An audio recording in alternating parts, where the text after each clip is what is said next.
Welcome to Learning Buddies. My name is A.V. Ramana, New Era Study Circle Director, Narsipatnam.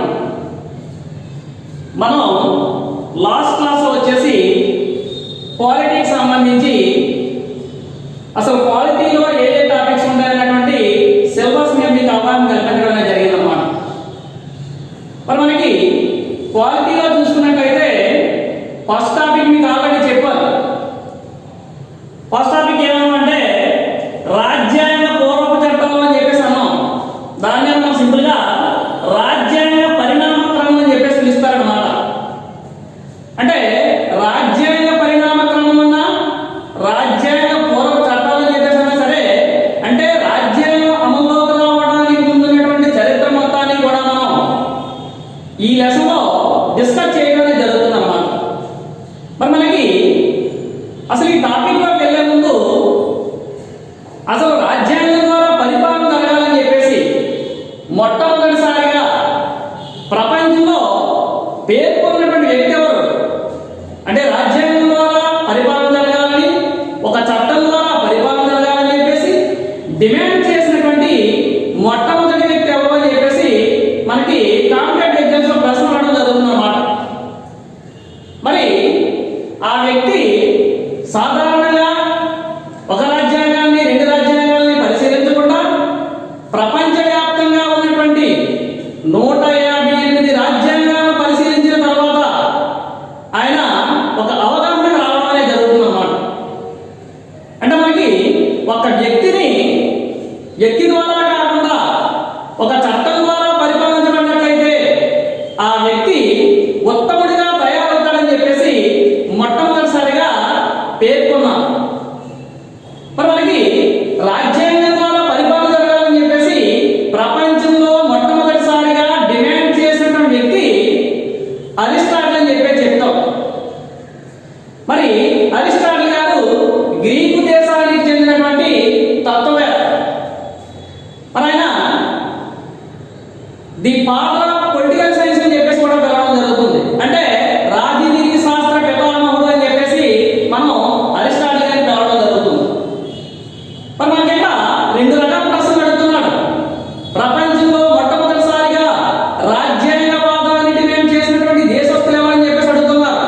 మరి ప్రపంచంలో మొట్టమొదటిసారిగా రాజ్యాంగవాదాన్ని demand చేసినటువంటి దేశస్తులు ఎవరని చెప్పేసి అడిగితే గ్రీకులు అని చెప్పేసి అంటాం. మరి ప్రపంచంలో మొట్టమొదటిసారిగా రాజ్యాంగవాదాన్ని డిమాండ్ చేసినటువంటి వ్యక్తి ఎవరని చెప్పేసి అడిగితే అరిస్టాటిల్ గారు అని చెప్పేసి చెప్పడం జరుగుతుంది అన్నమాట. అందుకే ఇతన్ని మనం రాజనీతి శాస్త్ర పితామహుడు అని చెప్పేసి అంటాం. అంటే the father of political science అని చెప్పేసి పిలవడం జరుగుతుంది అన్నమాట. మరి మనకి అసలు ప్రపంచంలో మొట్టమొదటిసారిగా రాజ్యాంగవాదాన్ని డిమాండ్ చేశాడు కాబట్టి ఇతన్ని రాజ్యాంగవాద పితామహుడు అని చెప్పేసి కూడా పిలవడం జరుగుతుంది. రాజ్యాంగవాద పితామహుడు అని చెప్పేసి అడిగినా, రాజనీతి శాస్త్ర పితామహుడు అని చెప్పేసి అడిగినా, ఈ రెండింటికి కూడా ఆన్సర్ ఏమవుతుందంటే అరిస్టాటిల్ గారు రావడం జరుగుతుంది అన్నమాట. ఓకేనా? అయితే మరి మనకి అసలు రాజ్యాంగం అనగా ఏంటి, రాజ్యాంగం అని చెప్పేసి దేని అంటారు, మరి మన భారత రాజ్యాంగాన్ని రచించడానికి దారి తీసినటువంటి పరిస్థితులు ఏంటి, మరి మన భారత రాజ్యాంగాన్ని రచించే సమయానికి ఈ రాజ్యాంగం యొక్క పూర్వ చరిత్ర మొత్తాన్ని కూడా ఎన్ని దశలుగా విభజించడం జరిగింది, ఈ ఎన్ని దశలుగా విభజించినటువంటి వ్యక్తి ఎవరని చెప్పేసి మనం ప్రశ్న అడుగుతున్నాం. మరి అలా చూసుకున్నట్లయితే మనకి అరిస్టాటిల్ గారిని రాజ్యాంగవాద పితామహుడు అని చెప్పేసి అన్నాం. ఎందుకు? ప్రపంచంలో మొట్టమొదటిసారిగా రాజ్యాంగం ద్వారా పరిపాలన జరగాలని చెప్పేసి, చట్టం ద్వారా పరిపాలన జరగాలని చెప్పేసి డిమాండ్ చేశాడు కాబట్టి అతన్ని మనం ఇంట్లో పేరు పెడతాం, రాజనీతి శాస్త్ర పితామహుడు అని చెప్పేసి అన్నాం. The father of political science అని చెప్పేసి పిలవడం జరుగుతుంది అన్నమాట. మరి మనకి సింపుల్ గా నిర్వచనం ఏంటంటే అసలు రాజ్యాంగం అనగా ఏంటి, రాజ్యాంగం అని చెప్పేసి దేని అంటాం. మరి రాజ్యాంగం అనగా ఒక దేశంలో ఉన్నటువంటి ప్రజలు, ఒక దేశంలో ఉన్నటువంటి పాలకులు, ఒక దేశంలో ఉన్నటువంటి ప్రభుత్వ యంత్రాంగం ఆచరించి పాటించేటటువంటి నియమ నిబంధనల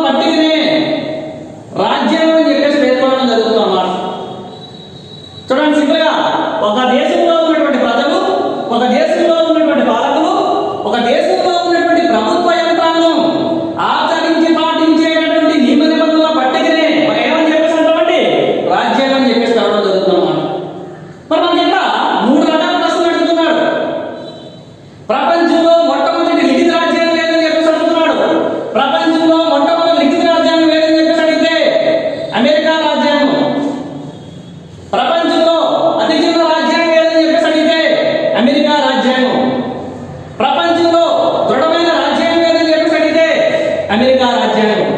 చూడండి, ప్రశ్న 3 ఆన్సర్ ఒకటే. ప్రపంచంలో తొలి లిఖిత రాజ్యాంగం అడిగినా అమెరికా వస్తుంది. ప్రపంచంలో అతి చిన్న రాజ్యాంగం అడిగినా అమెరికా వస్తుంది. ప్రపంచంలో దృఢ రాజ్యాంగం ఏదని చెప్పేసి అడిగినా అమెరికా రావడం జరుగుతుంది అన్నమాట. మరి మనకి మా డౌట్ ఏంటంటే, అసలు మన భారత రాజ్యాంగం దృఢ రాజ్యాంగమా అదృఢ రాజ్యాంగం అని చెప్పి చాలా మంది డౌట్ ఉంటారు. మరి మన భారత రాజ్యాంగాన్ని చూసుకున్నట్లయితే దృఢ మరియు అదృఢ రాజ్యాంగ లక్షణాలు కలయిక, దృఢ మరియు అదృఢ రాజ్యాంగ లక్షణాలు కలయికే భారత రాజ్యాంగం అని చెప్పేసి అంటాం అన్నమాట. ప్రపంచంలో అతిపెద్ద లిఖిత రాజ్యాంగం వచ్చేసి భారత రాజ్యాంగం అని చెప్పేసి చెప్పడం జరుగుతుంది. మరి మనకి భారత రాజ్యాంగం యొక్క పూర్వ చరిత్ర మొత్తాన్ని కూడా ఎన్ని దశలుగా విభజించాలని చెప్పేసి అడిగితే 6 దశలు అని చెప్పేసి చెప్పడం జరుగుతుంది. మరి రాజ్యాంగ పూర్వ చరిత్ర మొత్తాన్ని కూడా 6 దశలుగా విభజించినటువంటి వ్యక్తి ఎవరని చెప్పేసి అడిగితే బిసి రావత్ అనేటటువంటి వ్యక్తి మొత్తం రాజ్యాంగ పూర్వ చరిత్ర మొత్తాన్ని కూడా 6 దశలుగా విభజించడం అనేది జరిగింది. మరి మనకి ఈ 6 దశలు కూడా ఎప్పటి నుంచి ఎప్పటి వరకు అని చెప్పేసి మనకి ఈ టైం పీరియడ్స్ మీద గుర్తుండాలండి. ఓకేనా? అలా చూసుకున్నట్లయితే మనకి మొదటి దశ 1600 నుంచి 1773 లోపు, రెండో దశ చూసుకున్నట్లయితే 1773 నుంచి 1858 లోపు, మూడో దశ చూసుకున్నట్లయితే 1858 నుంచి 1909 లోపు, మరి నాలుగో దశ చూసుకున్నట్లయితే 1909 నుంచి 1935 లోపు, ఐదో దశ చూసుకున్నట్లయితే 1935 టు 1947 లోపు, మరి ఆరో దశ చూసుకున్నట్లయితే 1947 టు 1950 జనవరి 26 లోపు జరిగినటువంటి ఈ పరిణామ క్రమం మొత్తాన్ని కూడా రాజ్యాంగ పూర్వ చరిత్ర అని చెప్పేసి మనం పేర్కొనడం జరుగుతుంది. మరి ఈ రాజ్యాంగ పూర్వ చరిత్రని 6 దశలుగా విభజించినటువంటి వ్యక్తి ఎవరని చెప్పేసి అడిగితే బిసి రావత్ అనే వ్యక్తి 6 దశలుగా విభజించడం అనేది జరిగింది. మరి మనకి ఎలా చూసుకున్నప్పుడు మీకు లాస్ట్ క్లాస్ లో చెప్పాను, ఈ టాపిక్ అనేది హిస్టారికల్ బ్యాక్గ్రౌండ్ ఎక్కువగా ఉంటుంది అని చెప్పేసి. ఈ హిస్టారికల్ బ్యాక్గ్రౌండ్ లోనే మనకి గవర్నర్ జనరల్స్ గురించి కానీ వైస్రాయ్ గురించి కానీ ప్రశ్నలు అడగడం అనేది జరుగుతుంది. మరి మనకి అసలు వీళ్ళ యొక్క పరిపాలన ఎప్పటి నుంచి ప్రారంభమైందని చెప్పేసి అడిగితే 1600 డిసెంబర్ 31న ఈస్ట్ ఇండియా కంపెనీ స్థాపించిన దగ్గర నుంచి వీళ్ళ యొక్క పరిపాలన అనేది భారతదేశంలో ప్రారంభం అవడం అనేది జరిగింది. మరి మనకి మొదటి దశలో జరిగినటువంటి పరిణామం బిసి రావత్ విభజించినటువంటి 6 దశల్లో మొదటి దశ నుంచి ఇప్పుడు మనం తెలుసుకుందాం. మరి మనకి మొదటి దశను చూసుకున్నట్లయితే 1600 నుంచి 1773 లోపు అని చెప్పి చెప్పడం జరిగింది. మరి 1600 అనుకున్నప్పుడు 1600 డిసెంబర్ 31న ఈస్ట్ ఇండియా కంపెనీని స్థాపించడం అనేది జరిగింది. 1600 డిసెంబర్ 31న ఈస్ట్ ఇండియా కంపెనీని స్థాపించడం అనేది జరిగింది. మరి మనకి మొట్టమొదటిసారిగా బ్రిటిష్ వారు వాళ్ళ యొక్క వర్తక స్థావరాన్ని 1612లో సూరత్లో ఏర్పాటు చేయడం అనేది జరిగింది. బ్రిటిష్ వారు మొట్టమొదటిసారిగా వారి యొక్క వర్తక స్థావరాన్ని ఏ సంవత్సరంలో ఏర్పాటు చేశారని చెప్పేసి అడిగితే 1612. ఎక్కడ ఏర్పాటు చేశారని చెప్పేసి అడిగితే సూరత్. ఏ తీరంలో ఏర్పాటు చేశారని చెప్పేసి అడిగితే పశ్చిమ తీరం అని చెప్పేసి చెప్పడం జరుగుతుంది అన్నమాట. మరి మనకి ఇంకా 2 రకాల ప్రశ్నలు రైజ్ అవుతున్నాయి. భారతదేశానికి మొట్టమొదటిసారిగా వచ్చినటువంటి యూరోపియన్ ఎవరు అని చెప్పేసి అడుగుతున్నాడు. భారతదేశానికి మొట్టమొదటిసారిగా వచ్చినటువంటి యూరోపియన్ చూసుకున్నట్లయితే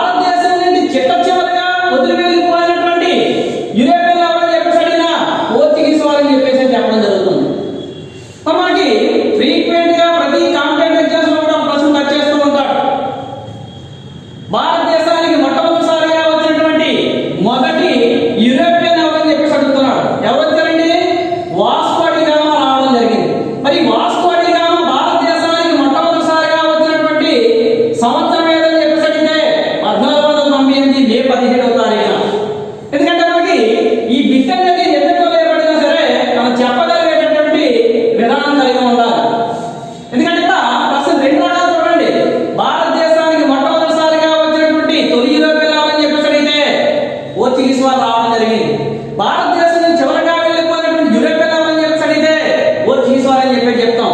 మరి భారతదేశానికి మొట్టమొదటిసారిగా కాలికట్ తీరం చేరుకున్నటువంటి తొలి యూరోపియన్ అని చెప్పి అడిగితే వాస్కో డి గామా అని చెప్పి చెప్పడం జరుగుతుంది. మరి వాస్కో డి గామా భారతదేశానికి పశ్చిమ తీరాన్ని మొట్టమొదటిసారిగా ఏ తేదీన చేరుకున్నాడని చెప్పి అడిగితే 14 మే 17వ తారీఖున చేరుకోవడం అనేది జరిగిందని చెప్పేసి మనం చెప్పడం జరుగుతుంది అన్నమాట. మరి అలా కాకుండా బ్రిటిష్ వారు మొట్టమొదటిసారిగా తమ యొక్క ఒక్కటి స్థావరాన్ని ఎక్కడ ఏర్పాటు చేశారని చెప్పేసి అడిగితే ఎక్కడ ఏర్పాటు చేశారని చెప్తాం, సూరత్ అని చెప్పి చెప్పడం జరుగుతుంది అన్నమాట. నెక్స్ట్ మరి మనకి 1667లో బ్రిటిష్ వాళ్ళు మొట్టమొదటిసారిగా నాణేలను ముద్రణకు అంటే నాణేలను ముద్రించడానికి రాణి నుంచి అనుమతి పొందడం అనేది జరిగిందన్నమాట. బ్రిటిష్ వారు మొట్టమొదటిసారిగా నాణేలను ముద్రించడానికి ఏ సంవత్సరంలో పర్మిషన్ తీసుకున్నారని చెప్పేసి అడిగితే 1667లో పర్మిషన్ తీసుకోవడం అనేది జరిగింది. నెక్స్ట్ మరి మనకి బ్రిటిష్ వారు మొట్టమొదటిసారిగా భారతదేశంలో ఏర్పాటు చేసినటువంటి లేకపోతే ప్రారంభించినటువంటి కోట ఏదని చెప్పేసి అడిగితే సెయింట్ జార్జ్ కోట అని చెప్పి చెప్పడం జరుగుతుంది. మరి ఈ సెయింట్ జార్జ్ కోటని ఎక్కడ ఏర్పాటు చేయడం జరిగిందండి? మద్రాసులో ఏర్పాటు చేయడం జరిగిందని చెప్పి చెప్తాం. మరి మనకి ఇక్కడ ప్రశ్న రెండు రకాలు అడుగుతాడండి. ఒకసారి సెయింట్ జార్జ్ కోటను మద్రాసులో ఏ సంవత్సరంలో నిర్మాణం ప్రారంభించారు అని చెప్పేసి అడుగుతున్నా. ఏ సంవత్సరంలో నిర్మాణం ప్రారంభించారు? 1639లో నిర్మాణం ప్రారంభించడం జరిగింది. మరి ఏ సంవత్సరానికి పూర్తయిందని చెప్పేసి అడిగితే 41 పూర్తవడం అనేది జరిగింది అన్నమాట. మరి మనకి మద్రాసులో సెయింట్ జార్జ్ కోటను నిర్మించినటువంటి వ్యక్తి ఎవరని చెప్పేసి అడిగితే సర్ ఫ్రాన్సిస్ డే అని చెప్పి చెప్పడం జరుగుతుంది. Sir Francis day. ఓకేనా? ఇక్కడ 3 టైప్స్ ఆఫ్ క్వశ్చన్స్ అడుగుతున్నాను. సెయింట్ జార్జ్ కోటని ఎక్కడ ఏర్పాటు చేశారని చెప్పేసి అడిగితే మద్రాసులో ఏర్పాటు చేశారు. ఏర్పాటు చేసిన వ్యక్తి ఎవరని చెప్పేసి అడిగితే సర్ ఫ్రాన్సిస్ డే అని చెప్పేసి అంటాం. నెక్స్ట్ మరి మనకి సెయింట్ డేవిడ్ కోట ఎక్కడ ఏర్పాటు చేయడం జరిగింది? ఈ సెయింట్ డేవిడ్ కోటని ఎక్కడ ఏర్పాటు చేశారని చెప్పేసి అడిగితే బొంబాయిలో ఏర్పాటు చేయడం జరిగింది అన్నమాట.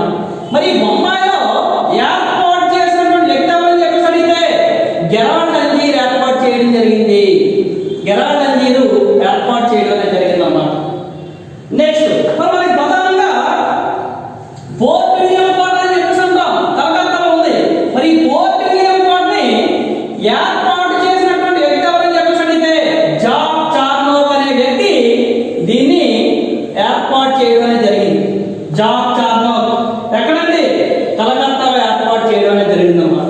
మరి మనకి ఫ్రీక్వెంట్ చిల్లకల్లి ఎగ్జామ్స్ లో వీటిని ప్రశ్న అడుగుతున్నారు. సెయింట్ జార్జ్ కోట ఎక్కడ ఉంది? మద్రాస్. సెయింట్ డేవిడ్ కోట ఎక్కడ ఉంది? బొంబాయి. ఫోర్ట్ విలియం కోట ఎక్కడ ఉంది? కలకత్తా అని చెప్పి చెప్పడం జరుగుతుంది అన్నమాట. మరి మనకి అలాగే వ్యక్తులు అడిగితే అనుకోండి, సెయింట్ జార్జ్ కోట నిర్మాణం చేసినటువంటి వ్యక్తి ఎవరంటే sir Francis Day. Saint David కోట ఎవరు నిర్మించారని చెప్పేసి అడిగితే గెరాల్డ్ అంజీర్. ఫోర్ట్ విలియం కోట ఎవరు నిర్మించారంటే జార్జ్ చార్నోక్. ప్రదేశం అడిగితే ప్రదేశం పెట్టాలి, వ్యక్తిని అడిగితే వ్యక్తిని పెట్టాలన్నమాట. మరి మనకి మనం చెన్నై అని చెప్పేసి పిలుస్తున్నాం. ఓకేనా? మరి ఆ చెన్నైని ముందు చెన్నాపట్నం అని చెప్పేసి పిలిచేవారు. మరి ఆ చెన్నాపట్నం కాస్త చెన్నైగా ఏ విధంగా మారింది అని చెప్పేసి మనకి ఎప్పటి నుంచో డౌట్ అన్నమాట. ఓకేనా? మరి మనకి చెన్నాపట్నం కాస్త చెన్నైగా మారడానికి గల కారణానికి ఈ సెయింట్ జార్జ్ కోటకి సంబంధం ఉంటుందన్నమాట. మరి సెయింట్ జార్జ్ కోట అనేటువంటి ఈ ప్రదేశం ఇది దానిమ్మ సోదరుల ఆధ్వర్యంలో ఉండేది. దానిమ్మ సోదరుడు దానిమ్మ అయ్యప్ప, దానిమ్మ వెంకటాద్రి అని చెప్పేసి అంటారు. మరి ఆరవీటి వంశస్థులైనటువంటి 3వ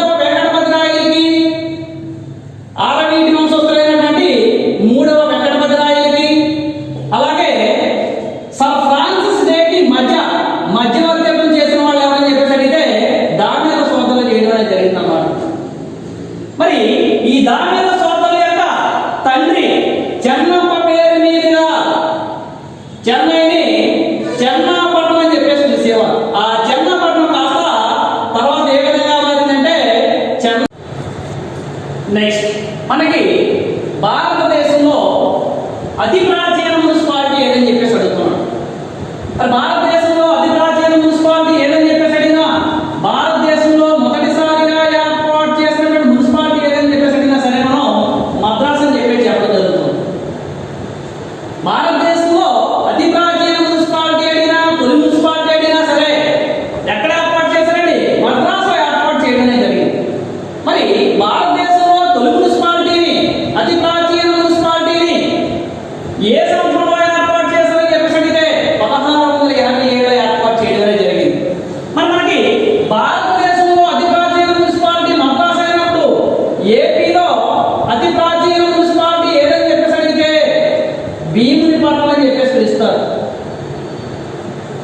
భీమునిపట్నం అని చెప్పేసి, భీమిలి అని చెప్పేసి అంటాం. ఓకేనా? మరి మనకి భారతదేశంలో తొలి మున్సిపాలిటీ అడిగినా, అతి ప్రాచీన మున్సిపాలిటీ అడిగినా మద్రాసు వస్తుంది. ఏపీలో అతి ప్రాచీన మున్సిపాలిటీ అడిగితే భీమునిపట్నం అని చెప్పేసి మనం సమాధానం చెప్పడం అనేది జరుగుతుంది అన్నమాట. నెక్స్ట్, మరి వీటన్ని తర్వాత మనకి 1757లో ప్లాసీ యుద్ధం జరిగింది. మరి ఈ ప్లాసీ యుద్ధమే బ్రిటిష్ సామ్రాజ్యానికి భారతదేశంలో పునాదులు వేసినటువంటి యుద్ధం అని చెప్పి చెప్పడం జరుగుతుంది. మరి ఈ ప్లాసీ యుద్ధంలో ఎప్పుడైతే గెలుపొందాడో రాబర్ట్ క్లైవ్ని బ్రిటిష్ సామ్రాజ్య నిర్మాత అని చెప్పేసి పిలుస్తారు. మరి బ్రిటిష్ సామ్రాజ్య నిర్మాత అని చెప్పేసి అడిగితే రాబర్ట్ క్లైవ్ అని చెప్పేసి అంటాం. బ్రిటిష్ సామ్రాజ్య నిర్మాత రాబర్ట్ క్లైవ్. రాబర్ట్ క్లైవ్ ఏ యుద్ధంలో విజయం సాధించాడని చెప్పేసి అడిగితే ప్లాసీ యుద్ధంలో విజయం సాధించడం అనేది జరిగింది. ఇక్కడ చూడండి, ప్లాసీ యుద్ధం ఏ సంవత్సరంలో జరిగిందని చెప్పేసి అడిగితే 1757. మరి ప్లాసీ యుద్ధంలో జరిగినటువంటి పరిణామం ఏంటని చెప్పేసి అడిగితే బ్రిటిష్ సామ్రాజ్యానికి భారతదేశంలో పునాదులు వేసినటువంటి యుద్ధం ఏదైనా ఉందనేది ప్లాసీ యుద్ధం అని చెప్పి చెప్పడం జరుగుతుంది. మరి ప్లాసీ యుద్ధం జరిగిన తర్వాత బ్రిటిష్ సామ్రాజ్య నిర్మాతగా ఎవరు పేర్కొంటారని చెప్పేసి అడిగితే రాబర్ట్ క్లైవ్ పేర్కొనడం అనేది జరుగుతుంది. నెక్స్ట్, మరి ప్లాసీ యుద్ధం తర్వాత 1764లో బాక్సార్ యుద్ధం జరిగింది. మరి ఈ బాక్సార్ యుద్ధం ద్వారా భారతదేశంలో బ్రిటిష్ వాళ్ళు గట్టిగా పుంజుకోవడం అనేది జరిగింది. అంటే ఈ బాక్సార్ యుద్ధం జరిగిన తర్వాత అలహాబాద్ ఒప్పందం ప్రకారం బ్రిటిష్ వాళ్ళు ఇక్కడ దివానీ హక్కులు పొందడం అనేది జరిగింది. దివానీ హక్కులు అనగా శిస్తులు వసూలు చేసుకునేటటువంటి హక్కుల్ని పొందడం అనేది జరిగింది. మరి మనకి ఇక్కడ బాక్సార్ యుద్ధం ఏ సంవత్సరంలో జరిగిందని చెప్పేసి అడిగితే 1764. బాక్సార్ యుద్ధం జరిగిన తర్వాత దివానీ హక్కుల్ని ఎవరు పొందారని చెప్పేసి అడిగితే బ్రిటిష్ వారు పొందడం అనేది జరిగింది. దివానీ హక్కులు అనగా శిస్తులు వసూలు చేసుకునేటటువంటి హక్కుల్ని బ్రిటిష్ వారు పొందడం అనేది జరిగింది. మరి వీటన్నిటి తర్వాత మొదటి దశలో మనం చూసుకున్నట్లయితే శిస్తు వసూలు వరకు అని చెప్పేసి 1772లో భారతదేశంలో మొట్టమొదటిసారిగా కలెక్టర్ వ్యవస్థను ప్రారంభించడం అనేది జరిగింది. మరి ఈ కలెక్టర్ వ్యవస్థను ప్రారంభించినటువంటి వ్యక్తి ఎవరని చెప్పేసి అడిగితే వారన్ హేస్టింగ్స్ అని చెప్పేసి మనం చెప్పడం జరుగుతుంది. కలెక్టర్ వ్యవస్థను మొట్టమొదటిసారిగా ప్రారంభించినటువంటి వ్యక్తి అడిగితే వారన్ హేస్టింగ్స్. ఏ సంవత్సరంలో ప్రారంభించాడండి? 1772లో ప్రారంభించడం అనేది జరిగిందన్నమాట. మరి ఇప్పుడు మనం మొదటి దశలో జరిగినటువంటి పరిణామ క్రమం మొత్తం చెప్పుకుందాం. ఓకేనా? ఎక్కడి నుంచి 1600 నుంచి 1773 లోపు అని చెప్పేసి. ఓకేనా? మరి చివరిగా మనకి ఏంటి 1772లో కలెక్టర్ వ్యవస్థను ఎవరు ప్రారంభించారని చెప్పేసి అడిగితే వారన్ హేస్టింగ్స్ ప్రారంభించడం అనేది జరిగింది. ఏ సంవత్సరంలో ప్రారంభించాడండి?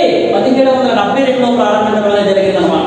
మరి ప్రధానంగా ఇక్కడ మెయిన్ మనం చూసుకున్నటువంటి అంశాలు చూస్తే ఈస్ట్ ఇండియా కంపెనీని ఎప్పుడు ప్రారంభించారని చెప్పేసి అడిగితే 1600లో ప్రారంభించడం జరిగింది. మరి బ్రిటిష్ వాళ్ళ కొత్త స్థావరాన్ని ఎప్పుడు ఏర్పాటు చేశారని చెప్పేసి అడిగితే సూరత్లో 1612లో ఏర్పాటు చేయడం అనేది జరిగింది. బ్రిటిష్ వాళ్ళు నాణాలు ముద్రించేటువంటి హక్కుని ఎప్పుడు సంపాదించారని చెప్పేసి అడిగితే 1667లో చెప్పుకోవడం జరిగింది. ఓకేనా? నెక్స్ట్ వచ్చేసి మనకి భారతదేశంలో మొట్టమొదటిసారిగా మద్రాసులో సెయింట్ జార్జ్ కోర్టును ఎప్పుడు ఏర్పాటు చేశారని చెప్పేసి అడిగితే 1639 నుంచి 41 వరకు కూడా నిర్మాణం చేపట్టడం జరిగిందని చెప్పేసి మనం చెప్పుకోవడం జరిగింది. నెక్స్ట్ వచ్చేసి మనకి భారతదేశంలో మొదటి మున్సిపాలిటీని ఎప్పుడు ఏర్పాటు చేశారంటే 1687లో ఏర్పాటు చేయడం అనేది జరిగింది. ప్లాసీ యుద్ధం ఏ సంవత్సరంలో జరిగిందని చెప్పేసి అడిగితే 1757లో జరిగింది. బాక్సార్ యుద్ధం ఎప్పుడు జరిగిందని చెప్పేసి అడిగితే 1764లో ఏర్పాటు చేయడం యుద్ధం జరిగింది. మరి కలెక్టర్ వ్యవస్థను ఎప్పుడు ఏర్పాటు చేశారని చెప్పేసి అడిగితే 1772లో వారన్ హేస్టింగ్స్ అనేటటువంటి గవర్నర్ జనరల్ దాన్ని ఏర్పాటు చేయడం అనేది జరిగింది అన్నమాట. మొదటి దశలో ఉన్నటువంటి ప్రధానమైనటువంటి అవసరం మొత్తం కూడా వీటిని చెప్పుకోవడం జరుగుతుంది. ఓకేనా? ఈస్ట్ ఇండియా కంపెనీ స్థాపన, బ్రిటిష్ వాళ్ళ యొక్క మొదటి వర్తక స్థావరం ఏర్పాటు, బ్రిటిష్ వాళ్ళు నాణాల ముద్రని అనుమతి పొందినటువంటి సంవత్సరం, మద్రాసులో సెయింట్ జార్జ్ కోట నిర్మాణం ప్రారంభం మరియు ముగింపు, అలాగే భారతదేశంలో మొదటి మున్సిపాలిటీ, ప్లాసీ యుద్ధం జరిగినటువంటి సంవత్సరం, బాక్సార్ యుద్ధం జరిగినటువంటి సంవత్సరం, కలెక్టర్ వ్యవస్థని ఏర్పాటు చేసిన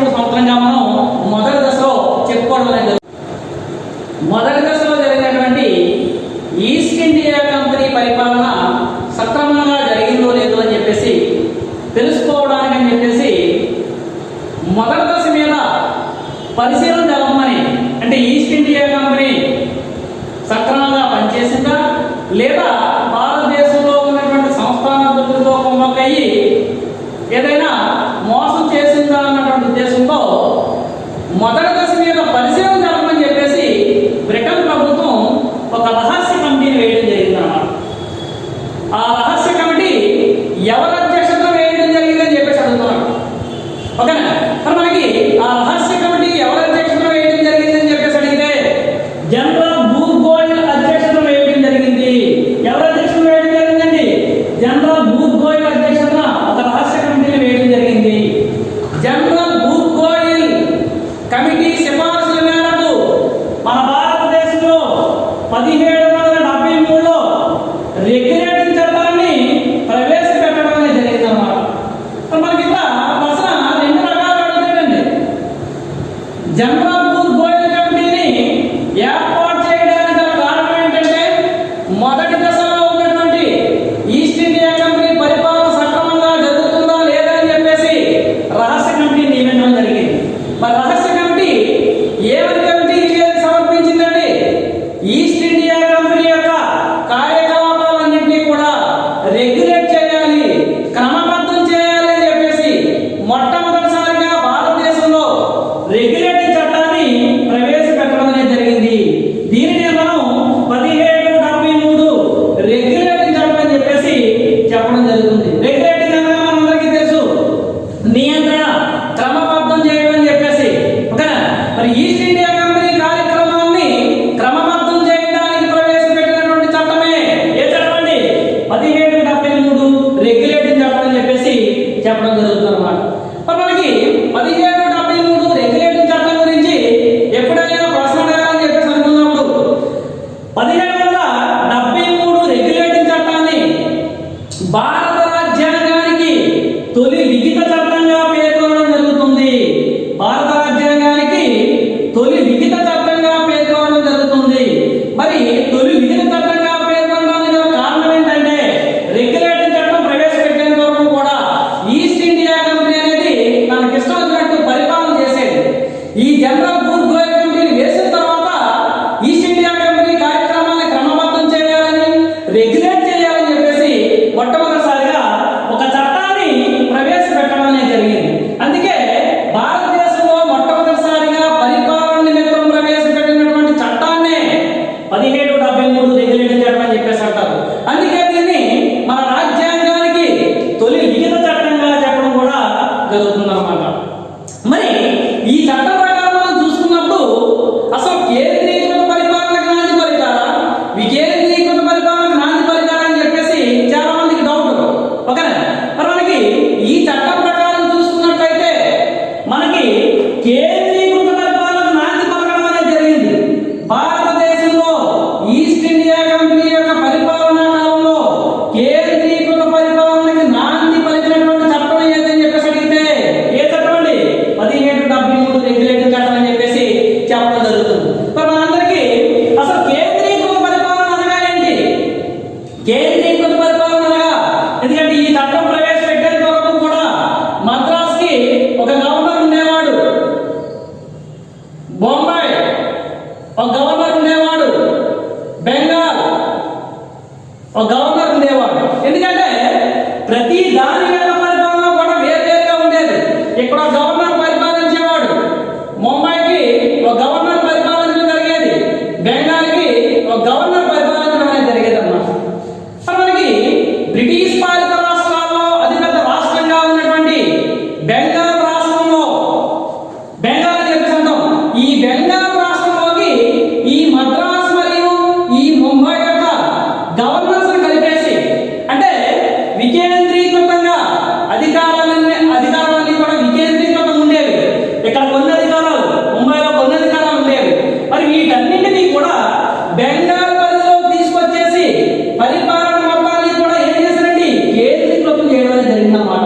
అందుకే భారతదేశంలో కేంద్రీకృత పరిపాలనగా నాంది పలికినటువంటి చట్టం ఏదైనా ఉందని చెప్పేసి అడిగితే మనం 1773 రెగ్యులేటింగ్ చట్టం అని చెప్పేసి చెప్పడం జరుగుతుంది అన్నమాట. అంటే మనకి సింపుల్ గా ప్రశ్న అడిగేటప్పుడు రాజ్యాంగానికి తొలి చట్టం ఏదని చెప్పేసి అడిగితే రెగ్యులేటింగ్ చట్టం. అలా కాకుండా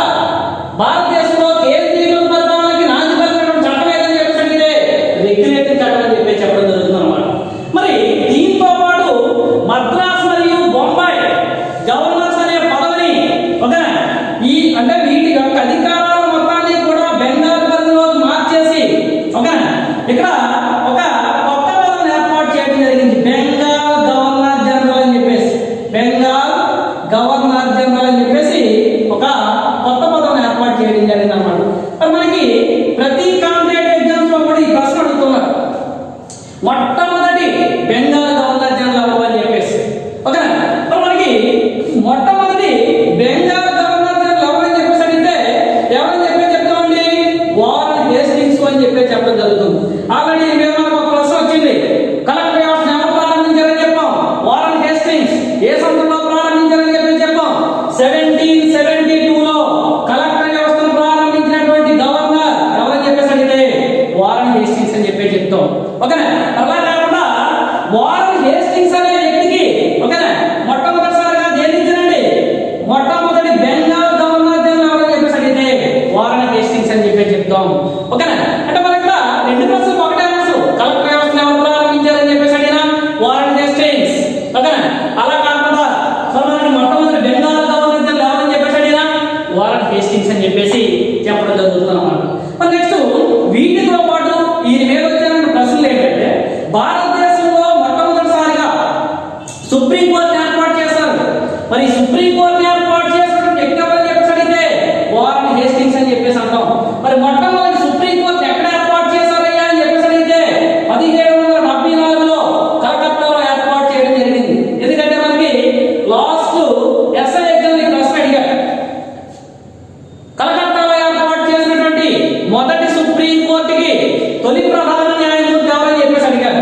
మరి మొదటి సుప్రీంకోర్టుకి తొలి ప్రధాన న్యాయమూర్తి ఎవరని చెప్పేసి అడిగితే ఎవరండి, సార్ ఎలిజా ఇంపి అని చెప్పేసి అంటాం. ఎవరండి, సార్ ఎలిజా ఇంపి అని చెప్పేసి చెప్పడం జరుగుతుంది అనమాట.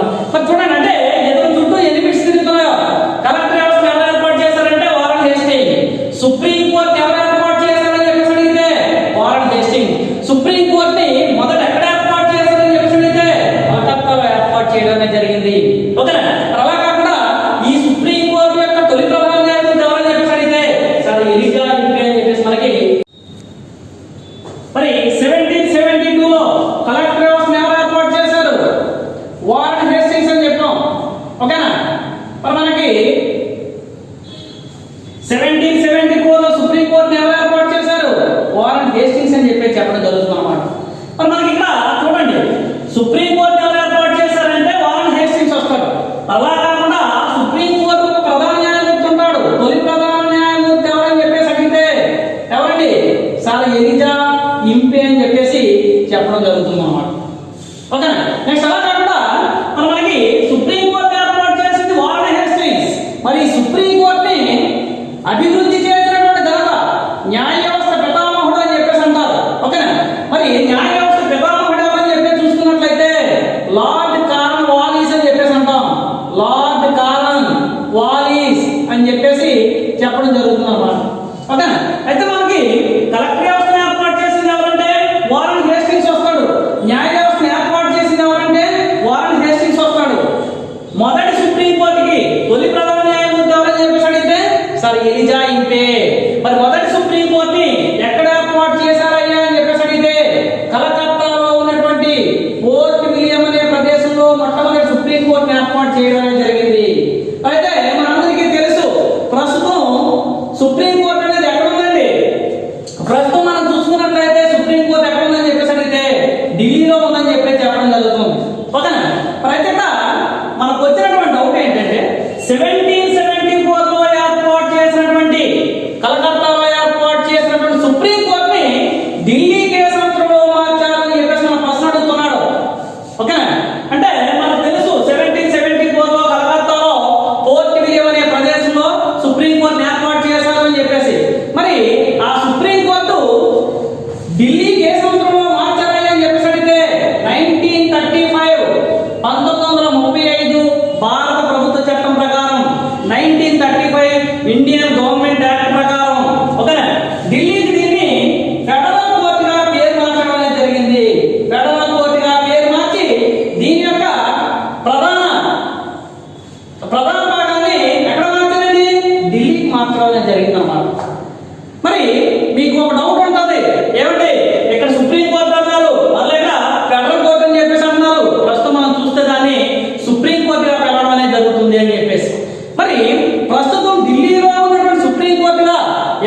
1935లో ఏ కోర్టుగా పేరు మార్చారంటే ఫెడరల్ కోర్టుగా పేరు మార్చడం అనేది జరిగింది.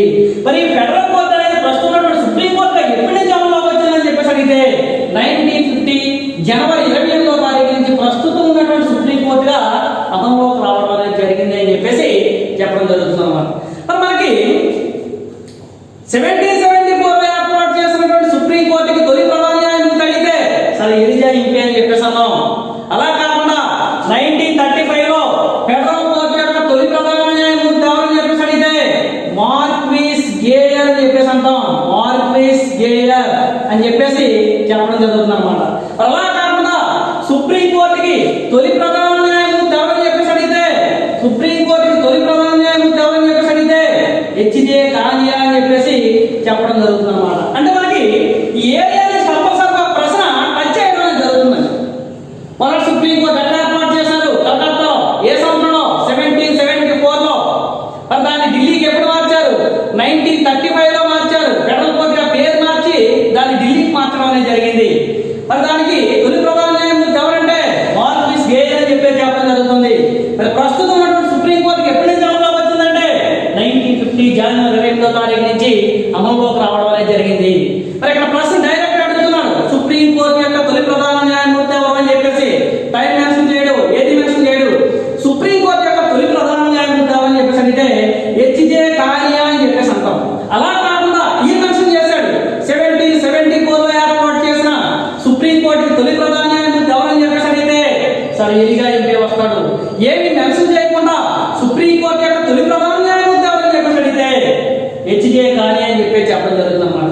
మరి అలా చూసుకున్నప్పుడు సుప్రీం కోర్టుకి ప్రస్తుతం ఉన్నటువంటి ప్రధాన న్యాయమూర్తి ఎవరని చెప్పేసి అడిగితే ఎస్ఏ బాబ్డే అని చెప్పేసి అంటాం.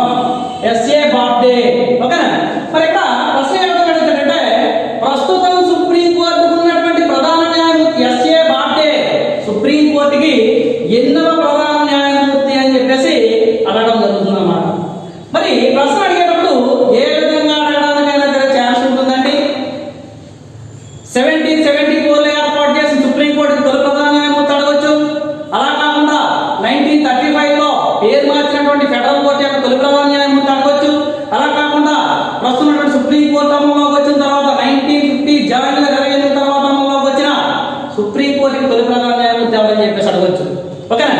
మరి అలా కాకుండా ప్రస్తుతం ఉన్నటువంటి సుప్రీం కోర్టు యొక్క ప్రధాన న్యాయమూర్తి ఎవరు, ఎన్నో వ్యక్తి అని చెప్పేసి కూడా అడగడానికి అవకాశం ఉంటుంది అన్నమాట. ఎన్నో వ్యక్తి అండి 47 వ్యక్తి అని చెప్పేసి మనం చెప్పడం అనేది జరుగుతుంది. ఓకేనా? అయితే మరి మనకి బీసీ రావత్ విభజించినటువంటి దశలో రెండో దశలో మనం చెప్పుకోవడం అనేది జరుగుతుంది అన్నమాట. మరి రెండో దశలో చూసుకున్నప్పుడు మీకు ప్రధానంగా చెప్పాను రాజ్యాంగానికి తొలి చట్టంగా దేని పేర్కొంటామని చెప్పాం 1773 రెగ్యులేటింగ్ చట్టం పేర్కొంటామని చెప్పి చెప్పడం జరిగింది. భారతదేశంలో కేంద్రీకృత పరిపాలనకు నాంది పలికినటువంటి చట్టం ఏదని చెప్పి చెప్తాం 1773 రెగ్యులేటింగ్ చట్టం అని చెప్పి చెప్పడం జరుగుతుంది. అలా కాకుండా బెంగాల్ గవర్నర్ పదవిని బెంగాల్ గవర్నర్ జనరల్ గా ఏ చట్టం ద్వారా మార్చారంటే 1773 రెగ్యులేటింగ్ చట్టం ద్వారా మార్చారని చెప్పి చెప్తాం. మరి మొట్టమొదటి బెంగాల్ గవర్నర్ జనరల్ ఎవరని చెప్పి చెప్తాం వారన్ హేస్టింగ్స్ అని చెప్పేసి చెప్పడం జరుగుతుంది అన్నమాట. మరి వారన్ హేస్టింగ్స్ అనేసరికి భారతదేశంలో మొదటిసారిగా కలెక్టర్ వ్యవస్థను ఎవరు ఏర్పాటు చేశారంటే వారన్ హేస్టింగ్స్. సుప్రీం కోర్టు ఎవరు ఏర్పాటు చేశారంటే వారన్ హేస్టింగ్స్. మరి మొదటి సుప్రీం కోర్టు ఎక్కడ ఏర్పాటు చేశారని చెప్పేసి అడిగితే కలకత్తాలో ఏర్పాటు చేయడం జరిగింది. మరి అలా కాకుండా ప్రస్తుతం సుప్రీం కోర్టు ఎక్కడ ఉందంటే ఢిల్లీలో ఉందని చెప్పి చెప్పడం జరుగుతుంది. మరి ప్రస్తుతం ఉన్నటువంటి సుప్రీం కోర్టు ఏ తేదీ నుంచి అమలులోకి వచ్చిందని చెప్పేసి అడిగితే 1950 జనవరి 28వ తారీఖు నుంచి అమలులోకి వచ్చిందని చెప్పి చెప్పడం జరుగుతుంది. మరి 1774లో సుప్రీం కోర్టు యొక్క తొలి ప్రధాన న్యాయమూర్తి సర్ ఎలిజా ఇంపే. 1935లో ఏర్పాటు చేసినటువంటి ఫెడరల్ కోర్టు యొక్క తొలి ప్రధాన న్యాయమూర్తి మార్క్విస్ గేయర్. 1950 జనవరి 28 తర్వాత వచ్చినటువంటి సుప్రీం కోర్టుకి తొలి ప్రధాన న్యాయమూర్తి హెచ్జే కానియా. ప్రస్తుతం ప్రధాన న్యాయమూర్తి ఎస్ఏ బాబ్డే. 47 వ్యక్తి అని చెప్పి చెప్పడం జరుగుతుంది అన్నమాట. 1781లో విస్తరణ చట్టం అనేటటువంటి ఒక కొత్త అంశం తెర మీదకు రావడం అనేది జరిగింది అన్నమాట. అంటే మనకి బ్రిటన్ ప్రభుత్వం మొట్టమొదటిసారిగా బ్రిటిష్ పాలిత ప్రాంతాలు అని చెప్పేసి కొన్ని రాష్ట్రాలు క్రమంగా ప్రకటించుకోవడం అనేది జరిగింది. దాన్ని మనం విస్తరణ చట్టం అని చెప్పేసి అంటారు. మనకి ఎప్పుడైనా కాంపిటేటివ్ ఎగ్జామ్స్ లో ప్రశ్న అడిగేటప్పుడు విస్తరణ చట్టాన్ని ఏ సంవత్సరంలో చేయడం జరిగింది అని చెప్పేసి అడగడం జరుగుతుంది. ఏ సంవత్సరంలో చేశారండి? 1781లో విస్తరణ చట్టం. విస్తరణ చట్టం అనగానే భారతదేశంలో ఉన్నటువంటి కొన్ని ప్రాంతాలని బ్రిటిష్ పాలిత ప్రాంతాలుగా ప్రకటించుకొని బ్రిటన్ పార్లమెంట్లో చట్టాలు చేసి ఇక్కడ పరిపాలన చేయడం అనేది జరిగిందన్నమాట. ఓకేనా? నెక్స్ట్ మరి మనకి 1773 రెగ్యులేటింగ్ చట్టాన్ని ప్రవేశపెట్టినప్పుడు బ్రిటన్ ప్రధాని ఎవరని చెప్పేసి అడుగుతున్నాడు. ఓకేనా? మరి మనకి బ్రిటన్ ప్రధాని ఎవరని చెప్పేసి అంటే లార్డ్ నార్త్ అని చెప్పేసి అంటాం. 1773 రెగ్యులేటింగ్ చట్టాన్ని ప్రవేశపెట్టినప్పుడు బ్రిటన్ ప్రధాని ఎవరని చెప్పేసి అడిగితే లార్డ్ నార్త్ అని చెప్పేసి చెప్పడం జరుగుతుంది. మరి 1773 రెగ్యులేటింగ్ చట్టంలో ఉన్నటువంటి లోపాలను సవరించడానికి వాటిని సరిదిద్దాలనే ఉద్దేశంతో మనకి 1784 క్విట్ ఇండియా చట్టాన్ని ప్రవేశపెట్టడం అనేది జరిగింది. అంటే బ్రిటిష్ వాళ్ళు అనుకున్నట్టుగా 1773 రెగ్యులేటింగ్ చట్టం అనేది తమ ఆశించినటువంటి ఫలితాలు రాలేదు. ఓకేనా? అంటే మనకి రెగ్యులేటింగ్ చట్టాన్ని ఎందుకు ప్రవేశపెట్టారు? ఈస్ట్ ఇండియా కంపెనీ యొక్క కార్యక్రమాలను క్రమబద్ధం చేయాలనే దృఢ సంకల్పంతో ప్రవేశపెట్టడం జరిగింది. కానీ వాళ్ళు అనుకున్నటువంటి లక్ష్యం ఎప్పుడైతే నెరవేరలేదో, ఓకేనా, మరి అందులో ఉన్నటువంటి లోపాలను సవరించాలనే ఉద్దేశంతో 1784లో క్విట్ ఇండియా చట్టాన్ని ప్రవేశపెట్టడం అనేది జరిగింది. మరి మనకి 1784 క్విట్ ఇండియా చట్టాన్ని ప్రవేశపెట్టినప్పుడు బ్రిటన్ ప్రధాని ఎవరని చెప్పేసి అడిగితే సర్ విలియం జూనియర్ పిట్స్ అని చెప్పేసి అంటాం. సర్ విలియం జూనియర్ పిట్స్ అని చెప్పేసి చెప్పడం జరుగుతుంది అన్నమాట. ఓకేనా? అంటే మనకి అసలు 1784లో క్విట్ ఇండియా చట్టాన్ని ప్రవేశపెట్టడానికి గల కారణం ఏంటంటే 1773 రెగ్యులేటింగ్ చట్టంలో ఉన్నటువంటి లోపాలను సవరించాలనే ఉద్దేశంతో క్విట్ ఇండియా చట్టాన్ని ప్రవేశపెట్టారు. మరి క్విట్ ఇండియా చట్టాన్ని ప్రవేశపెట్టినప్పుడు బ్రిటన్ ప్రధాని ఎవరని చెప్పేసి అడిగితే సర్ విలియం జూనియర్ పిట్స్ అని చెప్పేసి చెప్పడం జరుగుతుంది అన్నమాట. అలా కాకుండా అసలు 1784 క్విట్ ఇండియా చట్టం ప్రకారం ఇక్కడ జరిగినటువంటి పరిణామాలు ఏంటి? మరి వాళ్ళ యొక్క పరిపాలనా విధానాన్ని, వారి యొక్క అధికారాన్ని రెండు రకాలుగా విభజించడం అనేది జరిగింది. 1784 క్విట్ ఇండియా చట్టం ప్రకారం ఈస్ట్ ఇండియా కంపెనీ వాటి యొక్క పరిపాలనా విధుల్ని రాజకీయ వ్యవహారాలు అలాగే వ్యాపార వ్యవహారాలు అని చెప్పేసి రెండు రకాలుగా విభజించడం అనేది జరిగిందండి. మనకి అసలు ఈ రాజకీయ వ్యవహారాలు మరియు వ్యాపార వ్యవహారాన్ని నియంత్రించడానికి, పరిపాలించడానికి ఏ శాఖను ఏర్పాటు చేశారని చెప్పేసి అడిగితే రాజకీయ వ్యవహారాలను నియంత్రించాలనే ఉద్దేశంతో బోర్డ్ ఆఫ్ కంట్రోల్ అనేటటువంటి ఒక శాఖను ఏర్పాటు చేశారు. Board of control. అదే వ్యాపార వ్యవహారాలను నియంత్రించడానికి కోర్ట్ ఆఫ్ డైరెక్టర్స్ అనేటటువంటి ఒక శాఖను ఏర్పాటు చేయడం అనేది జరిగింది. ఓకేనా? మనకి ఈస్ట్ ఇండియా కంపెనీ తమ యొక్క పరిపాలనా విధుల్ని రాజకీయ వ్యవహారాలు మరియు వ్యాపార వ్యవహారాలుగా విభజించి ఈ రెండు విధాలుగా పరిపాలన చేయడాన్ని మనం ద్వంద్వ పాలన అని చెప్పేసి అంటారు. ఏమంటామండి? ద్వంద్వ పాలన అని చెప్పేసి చెప్పడం జరుగుతుంది అన్నమాట. మనకి ఇక్కడ డైరెక్ట్ ప్రశ్న అడుగుతున్నాడు. భారతదేశంలో ఈస్ట్ ఇండియా కంపెనీ యొక్క పరిపాలనా కాలంలో ద్వంద్వ పాలనకి నాంది పలికినటువంటి చట్టం ఏదని చెప్పేసి అడుగుతున్నాడు. మరి ద్వంద్వ పాలనకి నాంది పలికినటువంటి చట్టం ఏదని చెప్పేసి అడిగితే 1784 క్విట్ ఇండియా చట్టం అని చెప్పేసి చెప్పడం జరుగుతుంది అన్నమాట.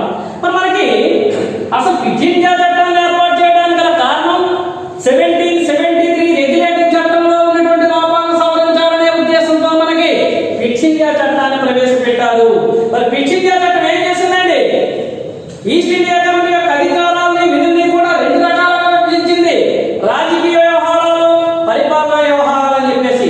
రాజకీయ వ్యవహారాలు నియంత్రించడానికి బోర్డ్ ఆఫ్ కంట్రోల్, వ్యాపార వ్యవహారాలు నియంత్రించడానికి కోర్ట్ ఆఫ్ డైరెక్టర్స్ అనేటటువంటి రెండు శాఖలను ఏర్పాటు చేసి రెండు శాఖల ద్వారా పరిపాలన చేయడానికి మనం ఏమని చెప్పేసాము? ద్వంద్వ పాలన అని చెప్పేసాము. మరి భారతదేశంలో ద్వంద్వ పాలనకి నాంది పలికినటువంటి చట్టం ఏదని చెప్పేసి అడిగితే 1784 క్విట్ ఇండియా చట్టం అని చెప్పేసి చెప్పడం జరుగుతుంది అన్నమాట. మరి మనకి 1784 క్విట్ ఇండియా చట్టం తర్వాత ప్రవేశపెట్టినటువంటి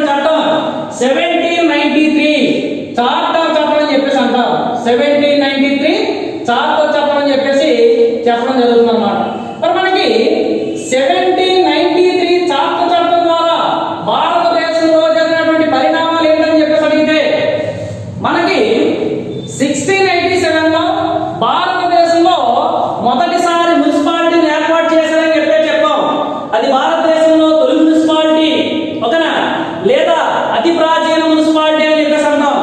మరి భారతదేశంలో ఏర్పాటు చేసినటువంటి మొదటి మున్సిపాలిటీకి ఏ చట్టం ద్వారా చట్టబద్ధత కల్పించారని చెప్పేసి అడిగితే, ఏ చట్టం ద్వారా చట్టబద్ధత కల్పించారండి? 1793 చార్టర్ చట్టం ద్వారా మున్సిపాలిటీకి చట్టబద్ధత కల్పించడం అనేది జరిగింది. ఇక్కడ నువ్వు రెండు విధాలుగా అర్థం చేసుకోవాలి. మొదటి మున్సిపాలిటీని ఎప్పుడు ఏర్పాటు చేశారని చెప్పేసి అడిగితే 1687లో ఏర్పాటు చేశారు, ఓకేనా. అలా కాకుండా ఈ మొదటిసారిగా ఏర్పాటు చేసిన మున్సిపాలిటీకి చట్టబద్ధత అనేది, ఓకేనా, ఏ చట్టం ద్వారా కల్పించారంటే 1793 చార్టర్ చట్టం అని చెప్పేసి చెప్పడం జరుగుతుంది, ఓకేనా. మరి మనకి ఇక్కడ డౌట్ ఏంటంటే చార్టర్ అనగా ఏంటి, ఓకేనా. చార్టర్ అనగా ఒప్పందం అని చెప్పేసి అంటారు, ఓకేనా. ఒప్పందం అంటే మనకి 1793 నుంచి కూడా ఈస్ట్ ఇండియా కంపెనీ ఏం చేస్తుందంటే ప్రతి 20 సంవత్సరాలకు ఒకసారి మేము రెన్యువల్ చేసుకుంటూ భారతదేశంతో వ్యాపారం చేసుకుంటామని చెప్పేసి ఇక్కడ ఒప్పందం కుదుర్చుకోవడం అనేది జరిగిందన్నమాట, ఓకేనా. మరి మనకి ఒక్కొక్కసారి ప్రశ్న అడుగుతున్నాడు, ఏ సంవత్సరంలోపు చేసినటువంటి చట్టాలన్నింటినీ కూడా చార్టర్ చట్టాలని చెప్పేసి పిలుస్తారని చెప్పేసి, మరి ఏ సంవత్సరం తర్వాత ఏ సంవత్సరం లోపు చేసిన చట్టాలని కౌన్సిల్ చట్టాలని చెప్పేసి పిలుస్తారు అని చెప్పేసి, మరి మనకి 1858 భారత ప్రభుత్వ చట్టం లోపు అంటే 1958 లోపు చేసినటువంటి చట్టాలన్నింటినీ కూడా ఏమని చెప్పేసి పిలుస్తారండి? చార్టర్ చట్టాలు అని చెప్పేసి పిలవడం జరుగుతుంది. 1858 లోపు చేసినటువంటి చట్టాలన్నీ కూడా ఏ చట్టాలండి? చార్టర్ చట్టాలు అని చెప్పేసి పిలవడం జరుగుతుంది. మరి 1858 నుంచి 1909 వరకు చేసినటువంటి చట్టాలన్నింటినీ కూడా కౌన్సిల్ చట్టాలు అని చెప్పేసి పిలవడం జరుగుతుంది అన్నమాట, ఓకేనా. మరి మనకి ఒక్కొక్కసారి కౌన్సిల్ చట్టం కానిది ఏది, చార్టర్ చట్టం కానిది ఏది, భారత ప్రభుత్వ చట్టం కానిది ఏది అని చెప్పేసి ప్రశ్న అడుగుతాడు. మరి మనకి అలాంటి ప్రశ్నకు ఆన్సర్ చేయాలని చెప్పేసి అనుకున్నప్పుడు కౌన్సిల్ చట్టాలు తెలుసుకోవాలి, చార్టర్ చట్టాలు తెలుసుకోవాలి, అలాగే భారత ప్రభుత్వ చట్టాలు తెలుసుకోవడం కూడా మనకి ఎంతో ఉపయోగకరంగా ఉండడం అనేది జరుగుతుంది అన్నమాట. మరి మనకి ఇక్కడ సింపుల్గా చూడండి, 1858 లోపు చేసినటువంటి చట్టాలన్నింటినీ కూడా ఏమని చెప్పేసి అన్నాం? చార్టర్ చట్టాలని చెప్పేసి పిలవడం జరుగుతుంది. మరి 1858 నుంచి 1909 లోపు చేసినటువంటి చట్టాలన్నీ కూడా ఏమని చెప్పేసి అన్నామండి? కౌన్సిల్ చట్టాలు అని చెప్పేసి పిలవడం జరుగుతుంది అన్నమాట. మరి మనకి మీకు ఆల్రెడీ చెప్పాను, బీసీ రావత్ విభజించినటువంటి దశల్లో 1858 లోపు 1773 నుంచి 1858 మధ్యలో ఉన్నటువంటి ఈ దశను రెండవ దశగా పేర్కొనడం అనేది జరిగిందని చెప్పేసి చెప్పడం జరిగింది, ఓకేనా. మరి మనకి 1793 చార్టర్ చట్టంలో ఏం చెప్పారు? ఈస్ట్ ఇండియా కంపెనీ వాళ్ళు ప్రతి 20 సంవత్సరాలకు ఒకసారి కూడా రెన్యువల్ చేయించుకొని మేము భారతదేశంతో వ్యాపారం చేయడం జరుగుతుంది అని చెప్పేసి ఇక్కడ వీళ్ళు ఒప్పందం కుదుర్చుకోవడం అనేది జరుగుతుంది అన్నమాట. మరి ఒప్పందం కుదుర్చుకున్నప్పుడు 1793కి 20 years కలపండి, ఏ చట్టం వస్తుంది? 1813 చార్టర్ చట్టం అనేది రావడం జరుగుతుంది. మరి దీనికి ఇంకొక 20 సంవత్సరాలు కలపండి, 1833 చార్టర్ చట్టం అని చెప్పేసి చెప్పడం జరుగుతుంది. మరి అలా కాకుండా దీనికి ఒక 20 సంవత్సరాలు కలపండి, 1853 చార్టర్ చట్టం అని చెప్పేసి చెప్పడం జరుగుతుంది. మీకు ఇప్పుడే చెప్పాను, 1858 లోపు ఉన్నటువంటి చట్టాలన్నింటినీ కూడా మనం చార్టర్ చట్టాలుగా పేర్కొంటాము అని చెప్పేసి, 1858 నుంచి 1909 లోపు ఉన్నటువంటి చట్టాలను ఏమని చెప్పేసి అంటామండి? కౌన్సిల్ యాక్ట్స్ అని చెప్పేసి అనడం జరుగుతుంది అన్నమాట. కౌన్సిల్ చట్టాలు అని చెప్పేసి పిలవడం జరుగుతుంది, ఓకేనా. మరి మనకి ఇప్పుడు 1813 చార్టర్ చట్టం ద్వారా భారతదేశంలో జరిగిన పరిణామ క్రమం మనం చూడాలి. ఎందుకంటే మనకి 1813లో ఈ చార్టర్ చట్టం తీసుకొచ్చినప్పుడు భారతదేశంలో మొట్టమొదటిసారిగా విద్యకి ₹1,00,000 కేటాయించడం అనేది జరిగింది. ఇక్కడ ప్రశ్న అడుగుతున్నాను చూడండి, మనకి భారతదేశంలో విద్యకి ₹1,00,000 కేటాయించినటువంటి చట్టం ఏదని చెప్పేసి అడిగితే ఏ చట్టం అండి? 1813 చార్టర్ చట్టం అని చెప్పేసి చెప్పడం జరుగుతుంది అన్నమాట. 1813 చార్టర్ చట్టం ద్వారా మనకి భారతదేశంలో మొట్టమొదటిసారిగా విద్యకు ₹1,00,000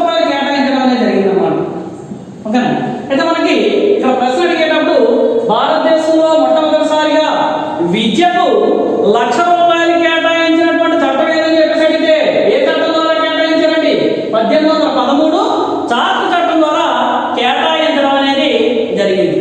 నెక్స్ట్ వచ్చేసి మనకి ఏ చట్టం ద్వారా క్రైస్తవ మిషనరీలకు అవకాశం కల్పించడం జరిగింది అని చెప్పేసి అడిగితే, అంటే క్రైస్తవ మిషనరీల యొక్క రాకను భారతదేశానికి ఏ చట్టం ద్వారా ఆహ్వానించారని చెప్పేసి అడిగితే 1813 చార్టర్ చట్టం ద్వారా క్రైస్తవ మిషనరీల్ని భారతదేశానికి ఆహ్వానించడం అనేది జరిగింది.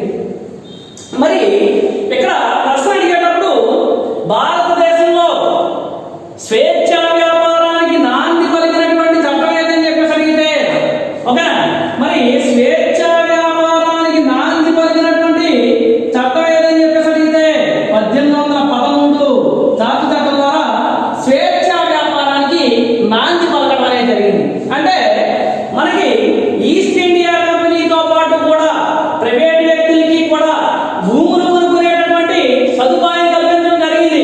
నెక్స్ట్ దాంతో పాటు ఈస్ట్ ఇండియా కంపెనీతో పాటు ప్రతి బ్రిటన్ పౌరుడు కూడా భారతదేశంతో స్వేచ్ఛా వ్యాపారం చేసుకోవచ్చు. చైనాతో తేయాల వ్యాపారం తప్ప మిగతా వ్యాపారాలన్నీ కూడా భారతదేశంతో చేసుకోవచ్చు అని చెప్పేసి స్వేచ్ఛా వ్యాపారానికి నాంది పలకడం అనేది జరిగింది. అంటే మనకి విద్యుత్ ₹1,00,000 ఏ చట్టం ద్వారా కేటాయించారని చెప్పేసి అడిగినా, క్రైస్తవ మిషనరీల యొక్క రాకను ఏ చట్టం ద్వారా ఆహ్వానించారని చెప్పేసి అడిగినా, అలా కాకుండా మనకి స్వేచ్ఛా వ్యాపారానికి నాంది పలికినటువంటి చట్టం ఏదని చెప్పేసి అడిగినా సరే మనకి 1813 చార్టర్ చట్టం అని చెప్పేసి చెప్పడం జరుగుతుంది. నెక్స్ట్ వీటితో పాటు స్థానిక సంస్థలకి పన్నులు విధించేటటువంటి అవకాశం కల్పించినటువంటి చట్టం ఏదని చెప్పేసి అడిగితే, స్థానిక సంస్థలకి పన్నులు విధించేటటువంటి అధికారం ఏ చట్టం ద్వారా కల్పించారని చెప్పేసి అడిగితే 1813 చార్టర్ చట్టం ద్వారా అవకాశం కల్పించారని చెప్పేసి చెప్పడం జరుగుతుంది అన్నమాట. ఓకేనా. నెక్స్ట్ మనకి దీని తర్వాత మరణ 20 సంవత్సరాలు కలుపుకుంటే 1833 చార్టర్ చట్టం అని చెప్పేసి చెప్పడం జరుగుతుంది. మరి మనకి 1833 చార్టర్ చట్టాన్ని, ఓకేనా, ఈస్ట్ ఇండియా కంపెనీ పరిపాలనా కాలంలో ప్రవేశపెట్టినటువంటి చట్టాలలో అతి ముఖ్యమైన అతిపెద్ద చట్టంగా మనం 1833 చార్టర్ చట్టాన్ని పేర్కొనడం అనేది జరుగుతుంది. ఓకేనా.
చెప్పడం జరుగుతుంది అన్నమాట. ఓకే, నెక్స్ట్ మరి దీంతో పాటు భారతదేశంలో విప్లవాత్మకమైన మార్పులు తీసుకొచ్చారు, ఆంగ్ల విద్య అని చెప్పేసి అంటాం. ఓకేనా, మరి భారతదేశంలో ఆంగ్ల విద్యను ప్రవేశపెట్టినటువంటి వ్యక్తి ఎవరని చెప్పేసి అడిగితే విలియం బెంటిక్ ప్రవేశపెట్టడం అనేది జరిగింది. మరి విలియం బెంటిక్ గారు ఆంగ్ల విద్యను భారతదేశంలో మొదటి ఏ సంవత్సరంలో ప్రవేశపెట్టారని చెప్పేసి అడిగితే ఏ సంవత్సరంలో ప్రవేశపెట్టారండి? 1835లో ఆంగ్ల విద్యను భారతదేశంలో ప్రవేశపెట్టిన వ్యక్తి విలియం బెంటిక్ అని చెప్పేసి అంటాం. ఓకేనా, మరి మనకి ఎవరి కృషి మేరకు ప్రవేశపెట్టారంటే రాజా రామ్మోహన్ రాయ్ కృషి మేరకు. ఓకేనా, ఎవరు ప్రవేశపెట్టారని చెప్పేసి అంటే విలియం బెంటిక్ ప్రవేశపెట్టడం అనేది జరిగింది. ఓకేనా, మరి మనకి విలియం బెంటిక్ మీద ఆంగ్ల విద్యను ప్రవేశపెట్టాలని చెప్పేసి రాజా రామ్మోహన్ రాయ్ గారు ప్రభావం తీసుకొచ్చినప్పుడు ఆంగ్ల విద్యను ప్రవేశపెట్టడం వల్ల మనకి ఎంతవరకు బెనిఫిట్ ఉంటుందో తెలుసుకోవాలనే ఉద్దేశంతో మెకాలే కమిటీ నియమించడం జరుగుతుంది. ఓకేనా, మరి మెకాలే కమిటీ ఆంగ్ల విద్యను ప్రవేశపెట్టాలా లేదా అని చెప్పేసి నివేదిక సమర్పించమంటే మెకాలే కమిటీ సిఫార్సుల మేరకు ఓకేనా ఆంగ్ల విద్యను ప్రవేశపెట్టడం అనేది జరిగింది. చూడండి ఇక్కడ ప్రశ్న ఏమన్నాడు, ఏ కమిటీ సిఫార్సుల మేరకు ఆంగ్ల విద్యను ప్రవేశపెట్టారు? మెకాలే కమిటీ సిఫార్సుల మేరకు. ఎవరు ప్రవేశపెట్టారు? William Bentinck. ఎవరి కృషి మేరకు? రాజా రామ్మోహన్ రాయ్ కృషి మేరకు ఆంగ్ల విద్యను ఓకేనా దీన్ని మనం పాశ్చాత్య విద్య అని చెప్పేసి అంటాం. ఏమంటామండి? పాశ్చాత్య విద్య అని చెప్పేసి అంటాం. ఈస్ట్ వెస్ట్ ఎడ్యుకేషన్ అని చెప్పేసి అంటాం. దీన్ని ప్రవేశపెట్టినటువంటి వ్యక్తి ఎవరని చెప్పేసి అంటే విలియం బెంటిక్ అని చెప్తాం. ఏ కమిటీ సిఫార్సుల మేరకు? మెకాలే. ఎవరి కృషి మేరకు? రాజా రామ్మోహన్ రాయ్ అని చెప్పేసి చెప్పడం జరుగుతుంది అన్నమాట. ఓకేనా, నెక్స్ట్ అలాగే ఈ చట్టం ప్రకారం మనకి మొట్టమొదటిసారిగా లా కమిషన్ ఏర్పాటు చేశారు. న్యాయ కమిషన్ అని చెప్పేసి అంటారు. ఓకేనా, ఏ చట్టం ప్రకారం భారతదేశంలో మొదట లా కమిషన్ ఏర్పాటు చేశారంటే 1833 చార్టర్ చట్టం ద్వారా లా కమిషన్ ఏర్పాటు చేయడం అనేది జరిగింది. మరి మనకి మొట్టమొదటి లా కమిషన్ చైర్మన్ ఎవరని చెప్పేసి అడిగితే లార్డ్ మెకాలే అని చెప్పేసి చెప్పడం జరుగుతుంది అన్నమాట. లా కమిషన్ ని ఏర్పాటు చేసింది ఎవరని చెప్పేసి అడిగితే ఓకేనా మనకి విలియం బెంటిక్ గారు ఏర్పాటు చేయడం జరిగింది. మరి ఏ చట్టం ద్వారా ఏర్పాటు చేశారని చెప్పేసి అడిగితే ఏ చట్టం ద్వారా అండి? 1833 చార్టర్ చట్టం ద్వారా ఏర్పాటు చేయడం అనేది జరిగింది. ఓకేనా, మరి లా కమిషన్ యొక్క మొదటి చైర్మన్ ఎవరని చెప్పేసి అడిగితే లార్డ్ మెకాలే అని చెప్పేసి ఆల్రెడీ చెప్పుకోవడం జరిగింది. ఓకేనా, మరి నెక్స్ట్ వీటితో పాటు భారతదేశంలో ఉన్నటువంటి అభ్యర్థులకు సివిల్ సర్వీసెస్ పరీక్షల యందు మొట్టమొదటిసారిగా ఈ చట్టం ద్వారా అవకాశం కల్పించడం అనేది జరిగింది. కానీ బోర్డ్ ఆఫ్ డైరెక్టర్స్ అంటే సివిల్ సర్వీసెస్ పరీక్షల యందు ఓకేనా భారతీయులకి ఏ చట్టం ద్వారా అవకాశం కల్పించారని చెప్పేసి అడిగితే 1833 చార్టర్ చట్టం అని చెప్పి చెప్పడం జరుగుతుంది. ఓకేనా, మరి సివిల్ సర్వీసెస్ కి భారతీయులకు అవకాశం కల్పించినప్పుడు ఓకేనా బోర్డ్ ఆఫ్ కంట్రోల్ ఓకేనా బోర్డ్ ఆఫ్ కంట్రోల్ వ్యతిరేకించడం వల్ల దాని అమలు అనేది నిలిచిపోవడం జరిగింది. ఓకేనా, మరి మనకి ఇక ప్రశ్న అడిగేటప్పుడు సివిల్ సర్వీసెస్ పరీక్షలు భారతీయులకు అవకాశం కల్పించిన చట్టం ఏదని చెప్పేసి 1833 చార్టర్ చట్టం. కానీ ఎవరు వ్యతిరేకించడం వల్ల అది నిలిచిపోయిందండి? బోర్డ్ ఆఫ్ కంట్రోల్ వ్యతిరేకించడం వల్ల అది నిలిచిపోయిందని చెప్పేసి చెప్పడం జరుగుతుంది. ఓకేనా, నెక్స్ట్ అలాగే బానిస వ్యవస్థను రద్దు చేయడానికి ప్రయత్నించారు. ఓకేనా, మరి ఈ బానిస వ్యవస్థను కూడా రద్దు చేయడానికి ప్రయత్నించినప్పుడు లార్డ్ ఎలెన్ బరో ఎవరండి? లార్డ్ ఎలెన్ బరో వ్యతిరేకించడం వలన దీనములు కూడా నిలిచిపోవడం అనేది జరిగింది. ఓకేనా, మరి మనకి ఈస్ట్ ఇండియా కంపెనీ పరిపాలనా కాలంలో చేసినటువంటి చట్టాలన్నింటిలో కూడా అతి ముఖ్యమైనటువంటి పెద్ద చట్టం ఏదైనా ఉందంటే అది 1833 చార్టర్ చట్టం అని చెప్పేసి చెప్పడం జరుగుతుంది అన్నమాట. ఓకేనా, నెక్స్ట్ మనకి నెక్స్ట్ వచ్చేసి 1833కి ఓకేనా 20 సంవత్సరాలు కలిపితే ఉందండి 1853 చార్టర్ చట్టం అని చెప్పేసి చెప్పడం జరుగుతుంది. ఓకేనా, మరి 1853 చార్టర్ చట్టం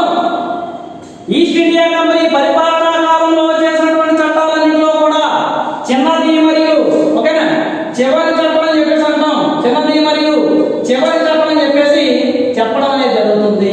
ఓకేనా?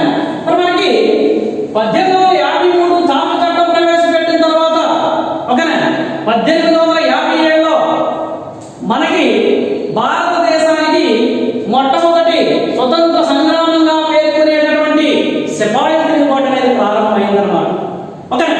మరి ఈ సిపాయి తిరుగుబాటు ప్రారంభం అవడం వల్ల, ఈ సిపాయి తిరుగుబాటు ఎప్పుడైతే జరిగిందో బ్రిటిష్ వాళ్ళకి భారతీయులంటే ఒక భయం పట్టుకుంది.